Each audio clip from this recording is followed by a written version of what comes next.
ഇത് പറഞ്ഞപ്പോഴാണ് ഇടമുട്ടത്ത് മുട്ടിപ്പോയത്.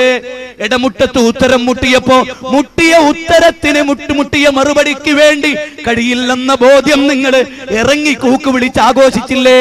എന്നും നിങ്ങൾ ആഘോഷിക്കുകയായിരുന്നു. ഓടി രണ്ടുപേര് 200 മീറ്റർ ഓടി ജയിച്ച ഒരാളോട് തോറ്റ മനുഷ്യൻ തിരിച്ചു നിന്നിട്ട് പറയുന്നു, ഇങ്ങോട്ടായിരുന്നു ഓടേണ്ടത്, ഞാനാണ് നിന്റെ മുമ്പിൽ, ഞാനാണ് ജയിച്ചത്. കാസർഗോഡ് ജില്ലയിലെ ഉപ്പള എന്ന് പറയുന്ന ഒരു സ്ഥലം കണ്ണുകൊണ്ട് ഞാൻ നേരിട്ട് കണ്ടതും ക്യാമറയിൽ പകർത്തിയതുമായ കഥയാണ് പറയുന്നത്. അവിടെ ഉപ്പള കാസർഗോഡ് നിന്ന് മംഗലാപുരത്തേക്ക് പോകുമ്പോ ഉപ്പളയിൽ അങ്ങോട്ട് പോകുമ്പോ ലെഫ്റ്റ് സൈഡിൽ ഒരു പച്ചമരം. നജിദിൽ മുഹമ്മദ് ഇബ്നു അബ്ദുൽ വഹാബ് വന്നപ്പോ ഒരു മരത്തെ കെട്ടിപ്പിടിച്ച് ഞങ്ങൾക്കൊരു കുട്ടിനെ തരണേ എന്ന് പ്രാർത്ഥിക്കുകയായിരുന്നു. ഇത് സക്കരിയ നബിയുടെ പാതയല്ല.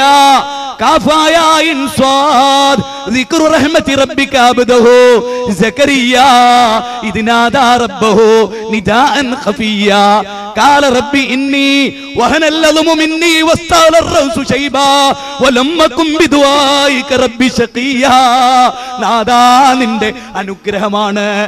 നോക്കൂ സൂറത്ത് മറിയമിൽ അല്ലാഹ് പറയുന്നു, സക്കരിയ നബി എല്ലുകൾ ദുർബലമായി, തലമുടികൾ നിരബാധിച്ചു, ഭാര്യയാണെങ്കിൽ വന്ധിയുമാണ്. എന്നിട്ട് അദ്ദേഹം പ്രാർത്ഥിക്കുകയാണ്. അങ്ങനെ അദ്ദേഹത്തിന് ഇതാ ഒരു മകനെ കിട്ടുകയാണ്.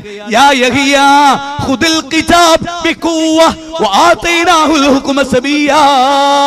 എന്തൊരു കൃത്യമായ വാചകമാണ്. ഏ യഹിയ ഖുദിൽ കിതാബ്, കിതാബിനെ എടുക്കുക, മുറുക്കി പിടിക്കുക, എന്നിട്ട് നീ അതിന് വേണ്ട നിങ്ങൾ നോക്ക്. അങ്ങനെ അല്ലാഹ് കൊടുത്തത് അല്ലാഹുവിനോട് പ്രാർത്ഥിച്ചിട്ടാണ്. ഇത് മുജാഹിദുകൾ പറയുമ്പോ നിങ്ങൾക്ക് തെളിവില്ല, ഞങ്ങൾക്ക് തെളിവുണ്ട്. ഖുൽ ഹാതു ബുർഹാനകും ഇൻ കുൻതും സ്വാദിഖീൻ. പിന്നെ ഒരു വിഷയമുള്ളത് എന്താ? സ്വലാത്ത് വാർഷികം, മലപ്പുറത്തെ സ്വലാത്ത് വാർഷികം ബിദ്അത്താണ്. അത് പണം വിഴുങ്ങാനുള്ള മാർഗമാണെന്ന് ഞാൻ പറഞ്ഞു. അത്രേ പല സ്ഥലങ്ങളിലുമുണ്ട്. ഇവിടെ അത് ഇട്ടോന്ന് എനിക്കറിയില്ല. ഞാൻ ഈ ചാലിയത്ത് പറഞ്ഞതിന് അവരിട്ടു, ക്ലിപ്പിംഗ് ആയി ഇട്ടു. ഖലീൽ തങ്ങൾ കോടികൾ സമ്പാദിച്ചു എന്ന് ഞാൻ പറഞ്ഞു എന്നാണ് പറയുന്നത്. ഞാൻ മാത്രമാണോ? ഈ കെയുടെ പണ്ഡിതന്മാരായ കാസിമി പറഞ്ഞില്ലേ? അതുപോലെ തന്നെ മാനു മുസ്ലിയാർ പറഞ്ഞില്ലേ? ഈ കെ സുന്നികളിലെ പ്രഗത്ഭനായ മാനു മുസ്ലിയാർ പറയുന്ന രംഗം എന്റെ പ്രിയപ്പെട്ടവരെ നിങ്ങളൊന്ന് സ്ക്രീനിൽ നിന്ന് കാണുക. പക്ഷെ അതല്ല, അതിനു മുമ്പ് മറ്റു ചിലരെ പരിശോധിക്കണം എന്നെനിക്കൊരു അഭ്യർത്ഥനയുണ്ട്. അതായത് സലാത്തിൻ്റെയും ദിക്റിൻ്റെയും ഒക്കെ മജ്‌ലിസ് ആളുകൾ തടിച്ചുകൂടിയിരിക്കുന്നു. അതിന് നേതൃത്വം നൽകുന്ന ആളുടെ കയ്യിൽ ഇതുപോലെ ഒരു മൊബൈൽ ഫോൺ. അങ്ങനെ കുറേ സലാത്തും ദിക്റും ചെല്ലുന്നതിനിടയിൽ ഒരാൾ അവിടുന്ന് ഇങ്ങനെ എഴുന്നേറ്റ് വരിക. അപ്പോൾ ഇവിടുന്ന് പറയണത്, കഴിഞ്ഞ സലാത്തിൽ അല്ലെങ്കിൽ ദിക്റിൽ പങ്കെടുത്ത അയാൾ രോഗബാധിതനായിരുന്നു, തീരെ നടക്കാൻ കഴിയാത്ത ആളായിരുന്നു. നമ്മുടെ ഈ മജ്‌ലിസിൽ പങ്കെടുത്തത് കൊണ്ട് അയാളുടെ സുഖക്കേടൊക്കെ മാറിയും. അപ്പോൾ അങ്ങേ തലക്കുന്ന ഒരാൾ എഴുന്നേറ്റ് വരും, ഞാനാണ് ആ ആൾ, എൻ്റെ സുഖക്കേടാണ് മാറിയത്. അതുപോലെ ഒരാൾ തീരെ കണ്ണ് കാണാത്ത ആളുണ്ടായിരുന്നു, നമ്മുടെ മജ്‌ലിസിൽ പങ്കെടുത്തതിൻ്റെ പേരിൽ അയാൾക്ക് കാഴ്ച തിരിച്ചു കിട്ടിയിരിക്കുന്നു എന്ന് നേതാവ് പറയുമ്പോഴേക്ക് അവിടെ നിന്ന് ഒരാൾ എഴുന്നേറ്റ്, ഞാനാണ് ആൾ, എൻ്റെ കണ്ണിന് കാഴ്ച തിരിച്ചു കിട്ടിയിരിക്കുന്നു. അപ്പം ഈ തരത്തിലുള്ള അഭിനയം അത് പാണക്കാടില്ല. അതെവിടെ നടക്കുന്നു എന്ന് പരിശോധിച്ചിട്ട് അവിടെ വേണം ആദ്യം പരിശോധന നടത്താൻ. ഫോണിലൂടെ ഇവിടെ ദിക്റും സലാത്തും നടന്നുകൊണ്ടിരിക്കുമ്പോൾ ഫോണിലൂടെ ഇങ്ങനെ അഭിനയിക്കാം. എന്നിട്ട് പറയാം, പിന്നെ ഇപ്പോൾ വിളിച്ചത് ആരാന്നറിയോ? കഴിഞ്ഞ നമ്മുടെ മജ്‌ലിസിൽ പങ്കെടുത്ത ഒരു സ്ത്രീയാണ്, അവൾ സുഖമായി പ്രസവിച്ചിരിക്കുന്നു എന്ന ഫോണാണ് ഇപ്പോൾ വന്നിട്ടുള്ളത്. അതാണ് ഫോൺ. യാതൊരു കുഴപ്പം കൂടാതെ പ്രസവിച്ചിരിക്കുന്നു. ഇത് ഫോണിങ്ങനെ ഇരിക്കും.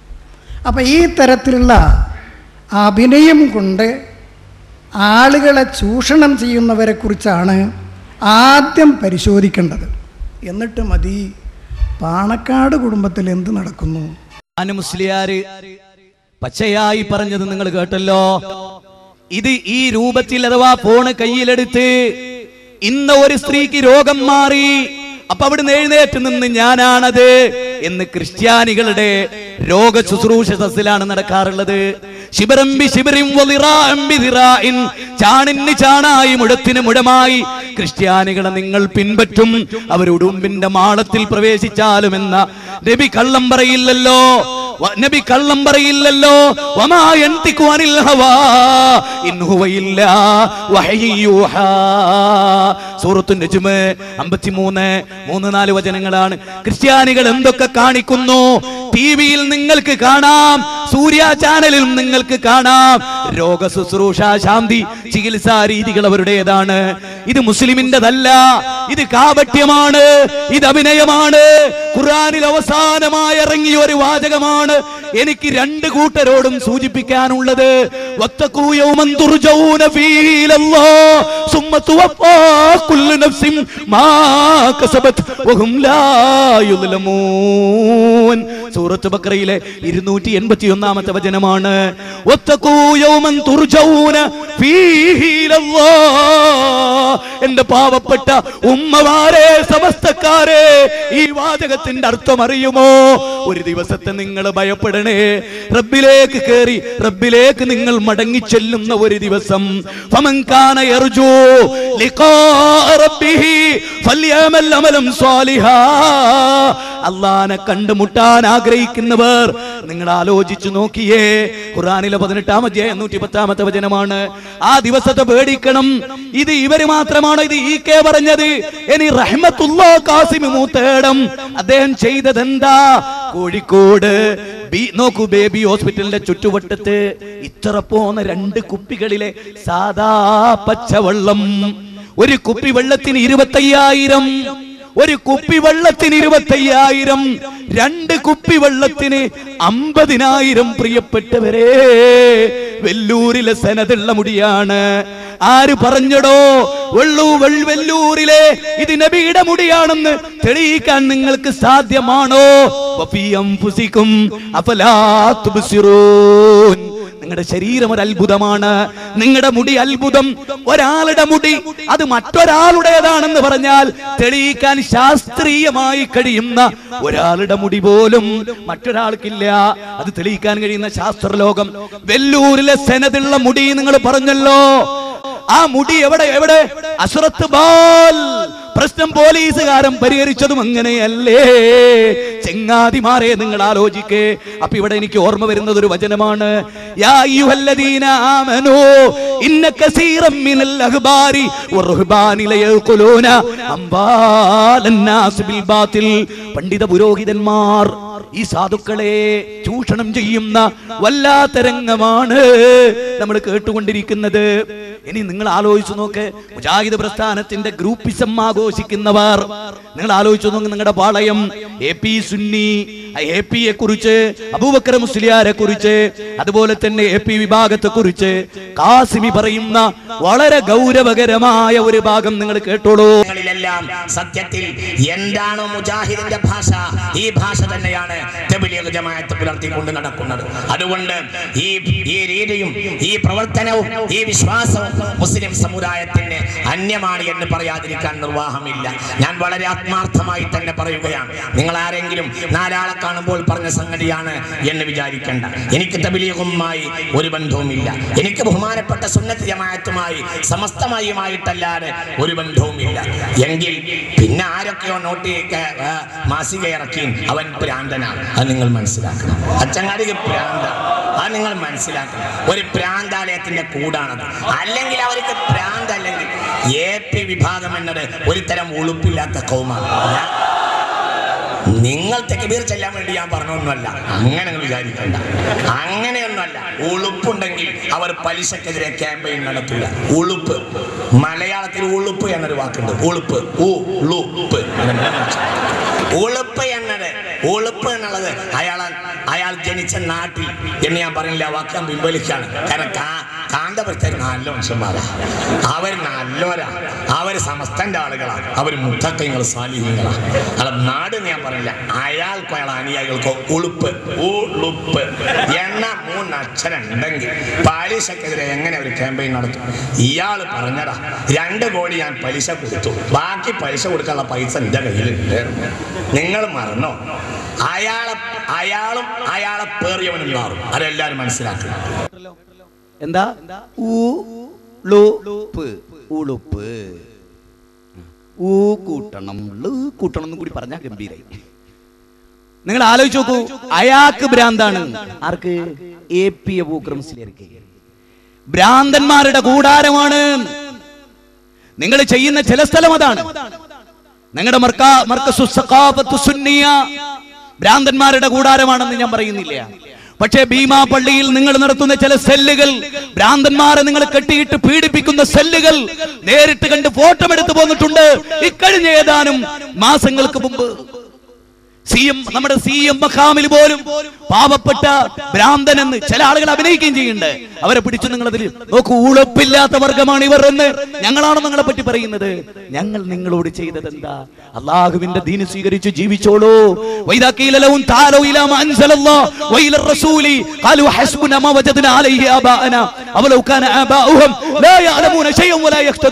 എന്ന 5-ാം അധ്യായത്തിലെ 104-ാമത്തെ വചനല്ലേ ഞങ്ങൾ നിങ്ങളോട് പറഞ്ഞത്? അള്ളാഹ് അവതരിപ്പിച്ചതിലേക്ക് വരൂ, റസൂൽ അവതരിപ്പിച്ചതിലേക്ക് വരൂ, അതാണ് നിങ്ങളുടെ മോക്ഷത്തിനുള്ള മാർഗം. പക്ഷെ നിങ്ങൾ പറഞ്ഞത് എന്താ? ഖാലു ഹസ്ബുന മാ വജദ്നാ അലൈഹി ആബാഅനാ. ഞങ്ങളുടെ പിതാക്കന്മാർ സ്വീകരിച്ചത് മതി ഞങ്ങൾക്ക്, ഞങ്ങൾക്ക് ഖുർആൻ വേണ്ട, ഞങ്ങൾക്ക് സുന്നത്ത് വേണ്ട എന്ന് നിങ്ങൾ പറഞ്ഞു. യാ അയ്യുഹല്ലദീന ആമനു ഇസ്തജീബു ലില്ലാഹി വലിർ റസൂലി ഇദാ ദഅഅകും ലിമാ യുഹീകും എന്ന് ഖുർആൻ 8-ാം അധ്യായം 24-ാമത്തെ വചനത്തിൽ പറഞ്ഞു. അല്ലാഹു റസൂൽ നിങ്ങളെ വിളിക്കുന്നു നിങ്ങൾക്ക് ജീവൻ നൽകുന്നതിലേക്ക്. നിങ്ങളത് കേട്ടില്ല. സഹോദരങ്ങളെ, ഇനി നിങ്ങൾ അറിയുക, ഇനി ഏറ്റവും വലിയൊരു വിവാദം മയ്യത്തിന്റെ അടുത്ത് വെച്ച് ഖുർആൻ പാരായണം എന്നതാണ്. ബുഖാരി മറിച്ച് നോക്കിയാൽ ബാബു ഖിറാഅത്തിൽ ഫാത്തിഹത്തി അലൽ ജനാസ, ജനാസയുടെ മേൽ ഫാത്തിഹ ഓതുന്നതിൽ പറയുന്ന അധ്യായം, ജനാസയുടെ മേൽ ഫാത്തിഹ ഓതുന്നതിൽ പറയുന്ന അധ്യായം. സഹീഹുൽ ബുഖാരിയിലുള്ള അധ്യായം അങ്ങനെയാണ്, ഓതണ്ടെന്ന് പറയുന്ന അധ്യായം ഒന്നല്ല. അപ്പൊ ആകയാൽ മരിച്ച മയ്യത്തും മുന്നിൽ വെച്ച് നിസ്കാരത്തിൽ പോലും മരിച്ച മയ്യത്തിന് വേണ്ടി ഫാത്തിഹ ഓതുന്നതാണ് ഇസ്ലാം മതം. മരിച്ച മയ്യത്തിന് വേണ്ടി മയ്യത്ത് നിസ്കരിക്കുമ്പോൾ പോലും മരിച്ച മയ്യത്തിന് വേണ്ടി ഫാത്തിഹ ഓതിയിട്ട് ദുആ ചെയ്യുന്നതാണ് മയ്യത്ത് നിസ്കാരം തന്നെ. ആ നിലക്ക് മയ്യത്തും മുന്നിൽ വെച്ച് ഖുർആൻ ഓതുക എന്നത് നിർബന്ധമാണ്. മയ്യത്ത് നിസ്കാരത്തിലെങ്കിലും ഒരു ഫാത്തിഹയെങ്കിലും മരിച്ച മയ്യത്തിന്റെ ഗുണത്തിന് വേണ്ടി ഓതാതെ ഒരു മയ്യത്തിനെയും മറവ് ചെയ്തുകൂടാണ്. മയ്യത്ത് മറവ് ചെയ്യുന്നതിന് മുമ്പ് മയ്യത്തും മുന്നിൽ വെച്ച് ഒരു ഫാത്തിഹ ഓതിയിട്ട് മയ്യത്തിന് വേണ്ടി ദുആ ചെയ്യണം. അതാണ് മയ്യത്ത് നിസ്കാരം തന്നെ. മയ്യത്ത് നിസ്കാരത്തിൽ 1-ാമത്തെ തക്ബീറിന് ശേഷമുള്ള പരിപാടി എന്താ? ഫാത്തിഹ. എന്നിട്ട് 2-ാമത്തെ തക്ബീറിന് ശേഷം സലാത്ത്, 3-ാമത്തെ തക്ബീറിന് ശേഷം മയ്യത്തിന് വേണ്ടിയുള്ള ദുആ. അപ്പൊ മയ്യത്ത് മറമാടുന്നതിന് മുമ്പ് ഒരു ഫാത്തിഹയെങ്കിലും ഓതി അതിനുവേണ്ടി ഒരു ദുആ നടത്തിയിട്ടേ മറമാടാൻ പാടുള്ളൂ എന്നാ ഇസ്ലാം മതം. അതേ സമയത്ത് മയ്യത്തും വെച്ചിട്ട് ഖുർആൻ ഓതാൻ പാടില്ല. ولا تلبسوا الحق بالباطل وتكتموا الحق وأنتم تعلمون أتأمرون الناس بالبر وتنسون أنفسكم. നോക്ക്, നിങ്ങൾ വിശുദ്ധ ഖുർആൻ പറയുകയാണ്, വലാ തൽബിസുൽ ഹഖ ബിൽ ബാതിലി വതക്തുമുൽ ഹഖ വഅൻതും തഅലമൂൻ. അത് ജൂത പാരമ്പര്യമാണ്. ഖുർആനിലെ 2-ാം അധ്യായം 42-ാമത്തെ വചനമാണ്. ആരും അവ്യക്തതകളില്ല. സത്യത്തെ അസത്യവുമായി കൂട്ടിക്കുഴക്കുകയാണ് പേരോട് ചെയ്യുന്നത്. അപ്പണി ഏറ്റവും നന്നായി പഠിപ്പിക്കുകയും ചെയ്യുന്ന സിറാജുൽ ഹുദയിലേക്ക് എന്റെ പൊന്നു വള്ളിയോത്തുള്ള മുസ്ലിങ്ങളെ, ഒരൊറ്റ കുട്ടിയെയും നിങ്ങൾ കൊണ്ടുപോയി ചേർക്കരുത്. മയ്യത്ത് നിസ്കാരത്തിൽ ഫാത്തിഹ ഇല്ല എന്ന് ഇവിടെ ആരെങ്കിലും പറഞ്ഞോ? ബുഖാരി ഇല്ല എന്ന്, ബുഖാരിയിൽ അതില്ലെന്ന് ആരെങ്കിലും പറഞ്ഞോ? ഗോളിയില്ലാത്ത പോസ്റ്റിലേക്ക് ടും അടിച്ച ഈ വിദ്യ ഞങ്ങൾക്ക് എപ്പോഴോ അറിയാവുന്നതാണ്. അപ്പൊ അത് ഓതിയിട്ടോ? അപ്പൊ ഫാത്തിഹ ഓതാൻ പറഞ്ഞിട്ടില്ലേ? ഫാത്തിഹ ഖുർആനല്ലേ, അത് ഓതാമെന്ന് റസൂൽ ബുഖാരിയിൽ പറഞ്ഞിട്ടില്ലേ? അത് നമുക്ക് തർക്കമുണ്ടോ? എന്റെ പൊന്നു വള്ളിയോത്തുള്ള മുസ്ലിങ്ങളെ, നിങ്ങളുടെ വീട്ടിലിരുന്ന് നിങ്ങൾ ഫാത്തിഹ ഓതി അത് മയ്യത്ത് നിസ്കാരത്തിലാണെങ്കിൽ അത് തെറ്റാണെന്ന് ഞങ്ങൾ പറഞ്ഞിട്ടുണ്ടോ? ഉണ്ടെങ്കിൽ കാടടക്കി വെടിവെക്കാം, ഉണ്ടെങ്കിൽ ഇതൊക്കെ പറയാം. ഞങ്ങൾ എന്താ പറയുന്നത്? ഫാത്തിഹ ഓതേണ്ടിടത്ത് ഓതണം, സൂറത്ത് ഓതേണ്ടിടത്ത് ഓതണം. ഇനി നിങ്ങൾ ആലോചിച്ചു നോക്ക്, ഒരാൾ വാദിക്കുകയാണ് കക്കൂസിൽ വെച്ച് ഖുർആൻ ഓതരുത്,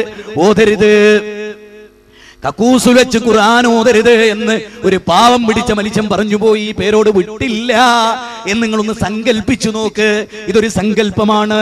അപ്പൊ ഇയാൾ ഈ ഹദീസ് ഉദ്ധരിക്കുക, ഈ ഹദീസ് ഉദ്ധരിച്ചിട്ട് പറയാ അവിടെ ഫാത്തിഹ ഓതിയിട്ടുണ്ട്, അതുകൊണ്ട് ബാത്റൂമിലും ഖുർആൻ ഓതാം എന്ന് പറഞ്ഞാൽ ഈമാനുള്ളവരെ അതാര് സ്വീകരിക്കും? പ്രിയപ്പെട്ടവരെ,